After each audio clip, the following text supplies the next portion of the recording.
ஞானானந்தமயம் தேவம் நிர்மலஸ்படிகாகிருதிம் ஆதாரம் சர்வ வித்யானாம் ஹயக்ரீவம் பாஸ்மகே. நேயர்கள் அனைவருக்கும் அஸ்ட்ரோ கேஎஸ் ஐயங்காரின் பணிவான நமஸ்காரங்கள். குரு அதிசாரம் மற்றும் வக்ரகதி பலன்கள். அதாவது முதல்ல பார்த்தாலேனால் குரு என்பவர் யார் அப்படின்றத பார்க்கலாம். இருக்கக்கூடிய கிரகங்களிலேயே அதிசுபர்னு சொல்லக்கூடியவர் குரு. குரு மட்டுமே 100% சுபர் இருக்கக்கூடிய கோள்களிலேயே. அவர் எந்த இடத்தில் இருந்தாலும் சரி, அவர் பார்க்கும் இடமாக இருந்தாலும் சரி, அது மிகைப்படுத்தப்படும். அதிகமாக நல்ல ஒரு சுபத்தை கொடுக்கக்கூடிய காலமாக இருக்கக்கூடும். அதனால தான் குரு அப்படின்னு சொல்ல உடனேவே எல்லாவற்றிற்கும் ஏற்றமான கிரகம் அப்படின்னு சொல்லக்கூடியது. குருவை பற்றி சொல்லுமே. ஆனால் குரு அப்படின்னு சொல்லும் பொழுது குருவிற்கு தன்னுடைய வீடுன்னு சொல்லக்கூடியது தனுசு மற்றும் மீனம். அதாவது காலபுருஷ தத்துவத்தின் 9, 12 2 ராசிகளையும் குருவினுடைய வீடாக சொல்கிறோம். தனுசு 9ஆம் வீடு அப்படின்றது பாக்கியம், தந்தை, இதை குறிக்கக்கூடியது. உங்களுக்கு கிடைக்கக்கூடிய அதிர்ஷ்டங்கள், பண வரவுகள், இது எல்லாத்தையும் குறிக்கக்கூடியது. அதை தவிர வெளிநாடு பிரயாணம், வெளிநாட்டில் உங்களுடைய அதாவது இம்போர்ட் எக்ஸ்போர்ட் பிஸ்னஸ், அந்நிய செலாவணி, முதலீடுகள், அதை தவிர உங்களுடைய சுகமான தூக்கங்கள். 12ஆம் இடம்ன்றது அயனசயன போகஸ்தானம்னு சொல்லக்கூடியது. அந்த மீன ராசியில் அவர் குருவினுடைய ஆட்சி வீடாக இருக்கு. அதனால் சுபர் இருக்கக்கூடிய காலகட்டத்தில், அதாவது மீன ராசியில் சுபர் இருந்தால் உங்களுக்கு நல்ல ஒரு 12ஆம் வீடாகவும் இருந்தால் லக்னத்திற்கு நல்ல ஒரு சுபங்கள் நடக்கக்கூடிய நல்ல ஒரு, அதாவது உங்களுடைய சயனஸ்தானம், உங்களுடைய அயனஸ்தானம், சுப செலவுகள், இது எல்லாமே உங்களுக்கு நல்லபடியாக நடக்கும்.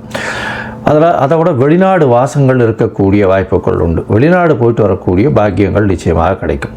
சரி, குருவை பற்றி வேறு என்ன சொல்லலாம் அப்படின்னு பார்த்தோம்னா, குரு பற்றி பார்த்தேன்னா குரு தான் இருக்கும் இடத்தை விட பார்க்கும் இடம் மிகவும் அதிகமான சுபத்துவம் நடக்கும் அப்படின்னு சொல்கிறது ஜோதிட சாஸ்திரம். எந்த இடத்தை பார்க்கிறாரோ அந்த இடத்திற்கு உண்டான, அதாவது பாவகத்துக்கு உண்டானதையும் காரகத்துக்கு உண்டானதையும் அதிபடுத்தி செய்வார் அப்படின்னு சொல்லக்கூடியது. அதிபடுத்தி செய்வார்னா நல்லபடியாக செய்வார். அதாவது மறைந்த இடங்களை அவர் பார்த்தாலும் நல்ல ஒரு ஏற்றத்தை கூட, அதன் மூலியமாக வரக்கூடிய லாபங்களையும் அதன் மூலியமாக வரக்கூடிய நன்மைகளையும் மட்டுமே அவர் செய்வார். குருவை பொறுத்தவரையிலும் நன்மைகளை மட்டுமே செய்வார்.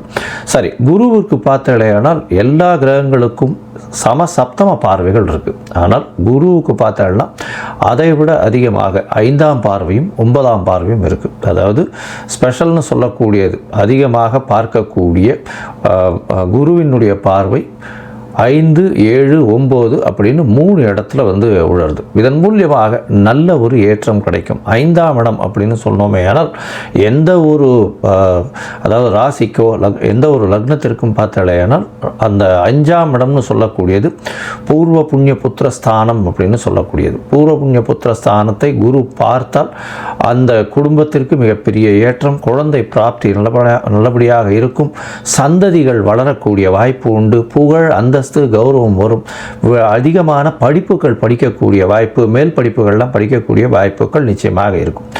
சப்தமத்தை குரு பார்க்கிறார் அப்படின்னும் பொழுது 7ஆம் இடத்தை குரு பார்க்கும் பொழுது உங்களுக்கு என்ன வரும் அப்படின்னு பார்த்தாலேனால் திருமணங்கள் நிச்சயிக்கப்படும்.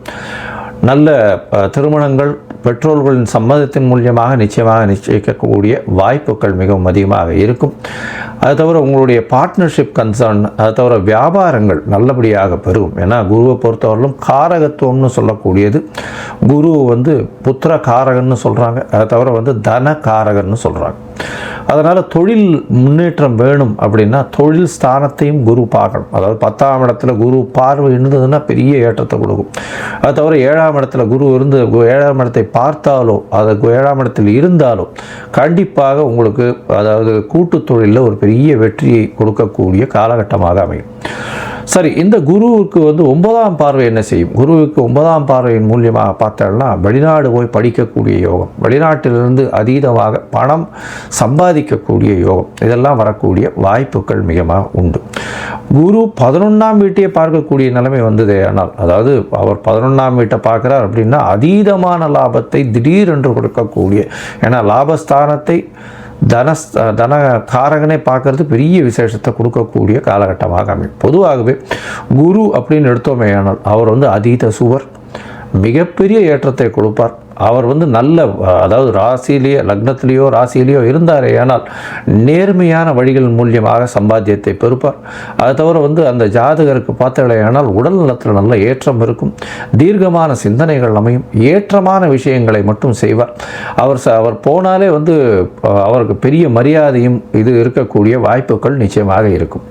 சரி, இந்த குரு ஒவ்வொரு ராசிக்கும் என்னென்ன பலன்களை கொடுக்க போகிறார். இப்போ அதிசாரம்னா என்ன அப்படின்னு பார்த்தீங்கன்னா, அதிகமாக சாரம் என்றால் அதாவது வேகமாக செல்லக்கூடியது என்று அர்த்தம். இது வந்து புவியீர்ப்பு விசையை விட்டு சற்று தள்ளி போகக்கூடிய அளவில் இருக்கும் பொழுது அது வந்து வேகமாக செல்லக்கூடிய வாய்ப்புகள் உண்டு. அதாவது சூரிய மண்டலத்தில் சுற்றி கொண்டிருக்கும் எல்லா கிரகங்களும் ஒரு சூரியனுக்கு ஒரு 4வது, அதாவது அந்த எந்த கிரகமோ அந்த கிரகத்துக்கு 4, 5 அந்த மாதிரியான இடத்தில் சூரியன் போகும்பொழுது அது வந்து அதிசாரமாகவும் உடனடியாக வக்கரகதி அடைந்தும் திருப்பியும் வந்து ரெகுலரைஸ் பண்ணி வரக்கூடிய வாய்ப்பு உண்டு. இப்போ பார்த்தோம்னா குருவுக்கு 4ஆம் இடத்துல புரட்டாசி மாதத்தில் இந்த அதிசாரம் ஆரம்பிக்கிறது, அதிவேகமாக செல்லக்கூடிய நேரமாக இருக்கும். அதற்கு பிறகு ஒரே மாதத்தில், அதாவது பார்த்தோம்னா 18/11/2025 அப்போ பார்த்தேனால் குரு அதிசாரமான குரு புரட்டாசி 4 அதாவது புனர்பூசம் 4ஆம் பாதத்தில் இருந்த குரு வக்கரகதி அடைய ஆரம்பிப்பார். ஏன்னா 5ஆம் இடத்துல சூரியன் வரும்போது குருவுக்கு அந்த மாதிரியான விஷயங்கள் வர ஆரம்பிக்கும்.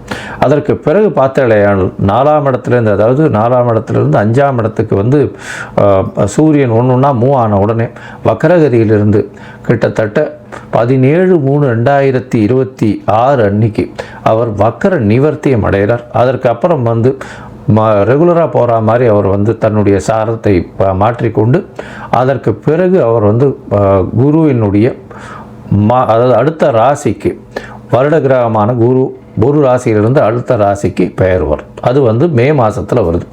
இப்போது அதிசாரம் வந்து கிட்டத்தட்ட ஒரு மாதம், அதாவது 8/10/2025 18/11/2025 வரலும் அதிசாரம் வரார். 18/11 பார்த்தேனால் புனர்பூசம் 4ஆம் பாதத்தில் வக்கரகதி ஆகி அதற்கப்புறம் மிதுன ராசிக்கு போகிறார். மிதுன ராசிக்கு புனர்பூசம் 3ஆம் பாதத்துக்கு 21/12/2025 போகிறார். அதற்கு பிறகு புனர்பூசம் 2, புனர்பூசம் 1 இது எல்லாமே மிதுன ராசியில் தான் இருக்குது. அதற்கு பிறகு வக்கர நிவர்த்தியாரர் எப்போன்னா 17/3/2026. இந்த காலகட்டத்தில் பார்த்தேன்னா குரு அதிவேகமாக செல்றதுனால நிறைய மாறுதல்களை எல்லா ராசிக்கும் ஏற்படுத்துவார். ஒரு ராசியிலிருந்து அடுத்த ராசிக்கு சென்று வருவதனால் பல மாற்றங்கள் நிகழக்கூடிய வாய்ப்புகள் உண்டு. அதுவும் தொழிலில், பண விருத்தியில், அதை தவிர கர்ப்பஸ்திரிகள் அதாவது குழந்தை பிராப்தியில், தந்தையின் வருமானத்தில், தந்தையினுடைய உடல் நலத்தில், வெளிநாடு போய் படிக்கக்கூடிய, வெளிநாடு போய் சம்பாதிக்கக்கூடிய பாக்கியங்களில் இது எல்லாத்திலையுமே மாறுதல்களை ஏற்படுத்துவார். சரி, இந்த குருவினுடைய மாற்றங்கள் ஒரு ராசிக்கும் மேஷம் முதல் மீனம் வரை எப்படி இருக்கும்னு பார்க்கலாம். அதற்கு முன்னாடி பார்த்தாலேயானால் இந்த குருவுக்கு என்ன எளிய பரிகாரம் செய்யலாம் அப்படின்னு பார்க்கும்பொழுது, குருவை பொறுத்தவரையிலும் பார்த்தேன்னா தட்சிணாமூர்த்தி அப்படின்னு சிவன் கோவிலில் இருப்பார். தென்முக கடவுளாக இருப்பார். தட்சிணாமூர்த்தியை போய் வேண்டிடுவாங்க. ஆஞ்சநேயரையும் விநாயகரையும் வழிபடுவது ரொம்பவும் நல்லது. அதை தவிர பார்த்தோம்னா தட்சிணாமூர்த்திக்கு வியாழக்கிழமை ஒரு மஞ்சள் துண்டு, எலுமிச்சம்பழம் இல்லைன்னா அவருக்கு வந்து மஞ்சள் வச்சு அர்ச்சனை பண்ணிட்டு வர்றது, மூக்கு கடலை போட்டு அர்ச்சனை பண்ணிட்டு வர்றது, நெய் விட்டு விளக்கு ஏற்றிட்டு வர்றது, இதையெல்லாம் பண்ணிட்டு வரும்போது எளிய பரிகாரமாக இருக்கும். சரி, இந்த குருவிற்கு உண்டான மற்றொரு எளிய முறை அப்படின்னு சொல்ல போனால் குரு காயத்ரி மந்திரம். ஓம் ரிஷபத்வஜாய வித்மஹே கிருணிஹஸ்தாய தீமஹி தன்னோ குரு பிரச்சோதயாத் அப்படின்ற இந்த மந்திரத்தை நீங்கள் வந்து ஒரு நாளைக்கு 3 தடவையாக சொல்கிறதன் மூலியமாக உங்களுக்கு வரக்கூடிய எல்லா பிரச்சனைகளும் நிச்சயமாக தீரும். சரி, இப்போ மேஷம் முதல் மீனம் வரை இந்த குரு அதிசார மற்றும் வக்கர பயிற்சி என்னென்ன மாறுதல்களை தரும்ன்றதை பார்க்கலாம். அதற்கு முன்னாடி என்னுடைய மொபைல் நம்பர் ஸ்க்ராலிங்கில் போயின்னு இருக்கும். உங்களுக்கு அஸ்ட்ராலாஜிக்கல் கன்சல்ட் தேவைப்படுமேயாயின் நீங்கள் எனக்கு ஃபோன் பண்ணுங்க. உங்களுடைய date, time, place of birth, உங்களுடைய பெயர், தாய் தகப்பனார் பெயர் அனுப்புங்க. என்னுடைய கட்டணம் என்னன்னு சொல்கிறேன். அதை அனுப்பிச்சிட்டு அதனுடைய யூடிஆர் நம்பர் ஷேர் பண்ணுங்க. உங்களுடைய PDF போடுறேன். அதுக்கப்புறம் உங்களுக்கு அப்பாயின்மெண்ட் கொடுத்து உங்களுடன் உரையாடுறேன். சரியா? இப்போது மேஷம் முதல் மீனம் வரை குரு அதிசார வக்கர பயிற்சி பலன்களை பார்க்கலாம். துலாம் சித்திரை, சுவாதி, விசாகம் இந்த 3 நட்சத்திரம் 9 பாதங்களை கொண்ட ராசி. இந்த துலா ராசிக்காரர்களுக்கு பார்த்தோம்னா இவ்வளோ நாளாக குரு 9ஆம் இடத்துல இருக்குது. சார் நீங்கள் தான் சொல்கிறீங்க 9ஆம் இடத்துல ஓடி போனவனுக்கு 9ல் குருவெல்லாம் சொன்னீங்க, ஆனால் ரொம்ப பெரிய பிரச்சனைகளில் நாங்கள் இருக்கோம், என்ன பண்ணுறதுன்னே தெரியாத அளவில் இருக்கோம் அப்படின்னு துலா ராசிக்காரர்கள் எல்லாமே சொல்லிட்டு இருக்காங்க. இப்போ பார்த்தோம்னா 9ஆம் இடத்துலேருந்து 10ஆம் இடத்துல அதிசாரமாகிறார் குரு. இந்த 8/10/2025 அதிசாரமாக குரு உங்களுடைய ராசிக்கு 9ஆம் இடத்துலேருந்து 10ஆம் இடத்துக்கு வர்றார். 10ஆம் இடத்துல வர்றதுனால என்ன அப்படின்னு பார்த்தோம்னா தொழிலில் மாற்றம் இருக்கும், வேலையில் மாற்றம் இருக்கக்கூடிய வாய்ப்பு, வேலையில் ஏற்றம் இருக்கும். மாற்றம் இருக்கும்னா இருக்கிற வேலை போயிடும்னு தப்பாக நினைக்கக்கூடாது. புதிய வேலை கிடைத்து சென்று அதன் மூலியமாக பயன்பெறக்கூடிய வாய்ப்புகள் நிச்சயமாக உண்டு. உங்களுடைய ராசிக்கு பார்த்தலையானால் 10ஆம் இடத்துல இருக்கக்கூடிய அதிசார வக்கர குரு, அதாவது 21/12/2025 வரலும் கடகத்தில் இருக்கார் குரு அதிசாரத்தில். அவர் உங்களுடைய ராசிக்கு 2ஆம் இடத்தை பார்க்குறார். தனக்காரகன் தனஸ்தானத்தை பார்க்கறது பெரிய ஏற்றம். இதன் மூலியமாக பார்த்தலையானால் பண வரவுக்கு பிரச்சனை இருக்கார். பணம் டேப்பில் கொட்டுற தண்ணியில் எண்ணெய் மாதிரி கொட்டிகிட்டே இருக்கும். அந்த அளவுக்கு பண வருமானம் மிகவும் அதிகமாக இருக்கும். கவலைப்பட தேவையில்லை. எடுத்த காரியங்கள் எல்லாமே வெற்றியாகும். குடும்பத்தில் நல்ல ஒரு சந்தோஷம் இருக்கும், குதூகலம் இருக்கக்கூடிய வாய்ப்புகள் நிச்சயமாக இருக்கும். பேச்சில் நல்ல நளினம் இருக்கும். எதிர்பாலினத்தவரையோ யாரையுமே எதிராளிகளையுமே பேச்சினால் நீங்கள் அவங்கள கட்டி போடக்கூடிய அளவிற்கு உங்களுடைய பேச்சில் நல்ல ஒரு ஏற்றம் இருக்கும். உங்களுடைய ராசிக்கு பார்த்தீங்கன்னா 4ஆம் இடத்தையும் குரு பார்க்குறார். 4ஆம் இடத்தை குரு பார்க்கும்பொழுது என்ன ஆகும்னா படிக்கக்கூடிய மாணவர்களுக்கு பெரிய ஏற்றம் இருக்கும். தாயின் உடல்நிலையில் நல்ல ஏற்றம் இருக்கக்கூடிய காலகட்டமாக இருக்கும். புதிய வீடு மனை வாங்கக்கூடிய பாக்கியங்கள் உங்களுக்கு வரும். உங்களுடைய ராசிக்கு 6ஆம் இடத்தையும் குரு பகவான் பார்க்குறார். 6ஆம் இடத்தை பார்க்கும்பொழுது பார்த்தோம்னா புதுசாக கடன் உண்டாகும். அதாவது வீடு கட்டணும்னா ஆட்டோமேட்டிக்காக கடன் வாங்கித்தானே ஆகணும். எனக்கு தெரிஞ்ச வரலும் இப்போ சதிக்கு எல்லாரும் வீடு வாங்கிறது கையில் இருக்கிற காசை வச்சு வாங்கினாங்கன்னா அவங்களுடைய நீடை விட ரொம்ப கம்மியாக வாங்கக்கூடாது தான் இருக்கும். அதனால் எல்லாருமே கடன் போட்டு தான் வாங்குகிறாங்க, லோனை போட்டு வாங்குகிறாங்க. அதனால் கடன் வாங்க வேண்டிய கட்டாயம் நிச்சயமாக வரும். கடன் இந்த காலகட்டத்தில் நிச்சயமாக கிடைக்கும். அதை தவிர பார்த்தோம்னா ருண ரோக சத்ருஸ்தானம்னு சொல்லக்கூடிய 6ஆம் இடத்தை குரு பார்க்கறதுனால உடல்நிலையில் சற்று ஏற்றங்கள் இருக்கக்கூடிய வாய்ப்புகள் உண்டு. உடல்நிலை பிரச்சனைகள் இவ்வளவு நாள் இருந்ததெல்லாம் போகக்கூடிய வாய்ப்புகள் நிச்சயமாக இருக்கும். அது தவிர பார்த்தீங்கன்னா எதிரிகள் அற்ற நிலை இருக்கும். எதிரிகள் அற்ற நிலை அப்படின்னா அவங்க கூட சுமூகமாக சமரசமாக உங்களுடைய பேச்சின் திறமையினால் வெற்றி கொள்ளக்கூடிய வாய்ப்புகள் நிச்சயமாக உண்டு இந்த காலகட்டத்தில். அதை தவிர 21/12 அப்புறம் பார்த்தீங்கன்னா குரு திருப்பியும் 9ஆம் இடத்துல போகிறார். ஆனால் வக்கரகதியில் போகிறார். வக்கரகதியில் போகும்போது என்ன சார் இவ்வளோ நாள் இருந்ததை விட மோசமாக இருக்குமான்னு இல்லை. வக்கரகதியில் போகும்போது இந்த ரிஷப துலா ராசிக்காரர்களுக்கு குரு பெரிய மாற்றத்தை ஏற்படுத்தாது, இருந்தாலும் பிரச்சனைகளை கொடுக்காது. அவர் 9ஆம் இடத்துல போய் வக்கரகதியில் இருக்கிறதுனால உங்களுக்கு படிப்பிற்காக வேலைக்காக வெளிநாடு வெளியூர் வெளிமாநிலம் செல்ல வேண்டிய பாக்கியம் நிச்சயமாக கிடைக்கும். அது தவிர வெளிநாட்டில் போய் திடீர் பணவரவு வரக்கூடிய வாய்ப்புகள் நிச்சயமாக இருக்கும். தந்தையின் உடல்நிலை சற்று பின்னடைவு இருந்தாலும் நல்ல ஒரு பணவரவு இருக்கும். தந்தையினுடைய சொத்துக்கள் சேரக்கூடிய வாய்ப்புகள் நிச்சயமாக உண்டு. உங்களுடைய ராசியை குரு பகவான் பார்க்கறதுனால உடல் நலத்தில் நல்ல ஒரு ஏற்றம் இருக்கும். வக்கர குருவாக இருந்தாலும் அவருடைய பார்வை ஏற்றத்தை கொடுத்தே தீரும். அது தவிர பார்த்தீங்கன்னா உங்களுடைய ராசிக்கு 3ஆம் இடத்தை பார்க்குறார். அது தவிர 5ஆம் இடத்தை பார்க்குறார். இதன் மூலியமாக குழந்தை பிராப்தி ஏற்படக்கூடிய வாய்ப்புகள் நிச்சயமாக உண்டு. அதற்கு பிறகு ஆண் மலட்டுத்தன்மை இருந்ததே ஆனால் அவர்களுக்கு இந்த காலகட்டத்தில் மலட்டுத்தன்மை நீங்கி விந்து அணுக்களினுடைய கவுண்ட்னு சொல்லுவாங்க, அதனுடைய நம்பர்ஸ் ஏறக்கூடிய வாய்ப்புகள் மிகவும் அதிகம். இதன் மூலியமாக குழந்தை பிராப்தி ஏற்படக்கூடிய வாய்ப்புகள் உண்டு. முயற்சிகள் எல்லாம் வெற்றி பெற வரக்கூடிய வாய்ப்புகள் கண்டிப்பாக உண்டு. இதை தவிர உங்களுடைய ராசிக்கு பார்த்தலையானால் அதுவும் இந்த வெள்ளித்திரை சின்னத்திரை இந்த மாதிரியான திரை கலைஞர்களுக்கும் சரி, அது தவிர பால் நுகர்வோர் பால் பதனிடும் தொழில் இந்த மாதிரியான தொழிலில் இருக்கிறவங்க, டெக்ஸ்டைல்ஸில் இருக்கிறவங்க இவங்களுக்கெல்லாம் பெரிய ஏற்றம் கிடைக்கக்கூடிய காலகட்டமாக அமைய போகிறது. சரி, உங்களுடைய இந்த காலத்தில் பார்த்தலையானால் மொத்தத்தில் இந்த துளாராசிக்காரர்களுக்கு நிச்சயமான ஏற்றம் இருக்கும். 10ஆம் இடத்தில் இருந்தாலும் குரு பகவான் தொழிலில் பெரிய ஏற்றத்தையும் மாற்றத்தையும் ஏற்படுத்துவார். பணவரவிற்கு பஞ்சம் இருக்காது. எடுத்த காரியங்கள் நிச்சயமாக நிறைவேறும்.